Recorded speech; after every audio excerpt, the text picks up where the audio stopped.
महातेजस्वी दृढ़ संकल्प वाले अर्जुन ने उस प्रदेश में तपस्या में संलग्न होने के लिए स्थान चयन किया और कुशा की लंगोटी लगाई। कुशा बहुत दुखद होता है, छू जाए तो त्वचा को चीर दे। लंगोटी लगाई और एक दंड समीप में रख लिया और अपने गांडीव धनुष और तूणीर को वृक्ष की डाल पे से टांग दिया और हाथ जोड़कर भगवान शंकर की स्तुति करके निरंतर भजन में लग गए। 1 मास तक 3 दिन 3 रात कुछ नहीं खाना, उसके बाद सूखा पत्ता लेकर के पाना। दूसरा मास 6 रात के बाद कोई फल ले लेना।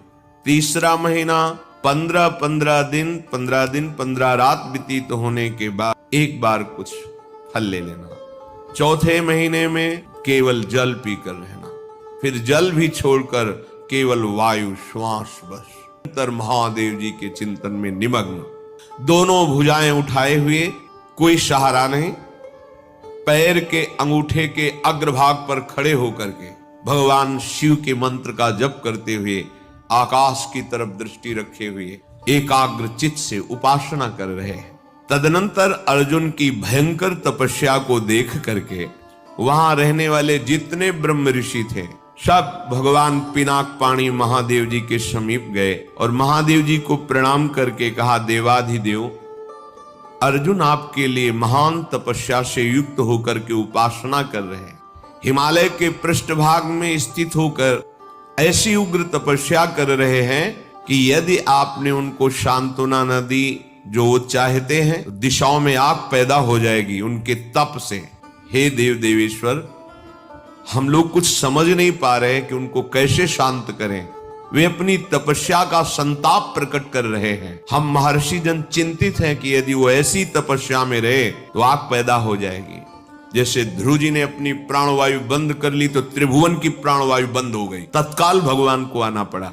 पवित्र चित्त वाले इन महर्षियों की जो सदा सबको सुख देने में तत्पर रहते हैं, उनकी बात सुनकर भगवान देवाधिदेव महादेव ने कहा, महर्षियों, मुझे पता है, तुम विषाद मत करो।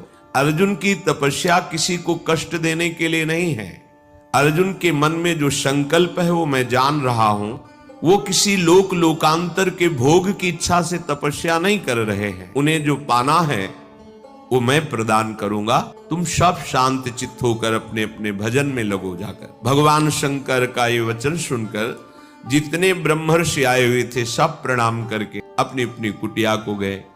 उन महात्माओं के चले जाने के बाद सर्व पापहारी पिनाक पाणी देवाधिदेव भगवान शंकर किरात वेश धारण किया, दिव्य कांति धनुष बाण धारण किए हुए, मृग चर्म धारण किए हुए, और भगवती उमा भी उसी भेष में साथ में, और साथ में उमा के साथ बहुत सी देवियां और महादेव जी के साथ उनके गण, पर सब किरात वेश में। जे ही भगवान शिव इस वेश में वन में प्रवेश किए तो सारा वन शांत हो गया। खग मृग पशु पंछी वायु जल सबका कोलाहल शांत हो गया, आवाज बंद। एक घुरघुराहट सुनाई दी उस अर्जुन को। आकाश दृष्टि करके मंत्र जप कर रहे थे, दृष्टि घुमाई तो देखा है कोई विशाल सुअर उनको मारने के लिए तीव्र गति से आ रहा है।